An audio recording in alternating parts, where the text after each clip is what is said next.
పశ్చిమ గోదావరి జిల్లా పాలకొల్లులో వైసీపీకి చెందిన 8 మంది సర్పంచులు మంత్రి నిమ్మల రామానాయుడు సమక్షంలో టీడీపీలో చేరారు.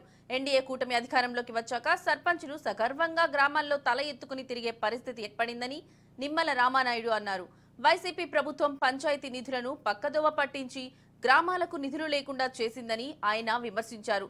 పవన్ కళ్యాణ్ పంచాయతీరాజ్ శాఖ మంత్రిగా బాధ్యతలు చేపట్టాక సర్పంచ్లకు విలువ పెరగడంతో పాటు పంచాయతీ సమస్యల పరిష్కారానికి నేరుగా కేంద్ర నిధులను పంచాయతీలకు కేటాయించడం జరుగుతుందన్నారు.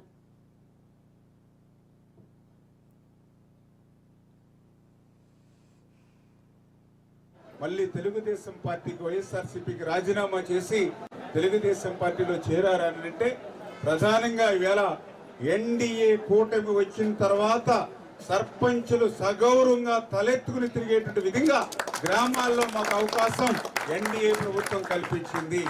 మేము సర్పంచులుగా గెలిచిన తర్వాత ఆ రోజు వైఎస్ఆర్సీపీ ప్రభుత్వంలో మరి ఏదైతే కనీసం ముగ్గు కొట్టడానికి కానీ బ్లీచింగ్ కొట్టడానికి కానీ ఒక్క చిల్లి గవ్వ పంచాయతీ ఆఫీసులో ఉండనటువంటి పరిస్థితి.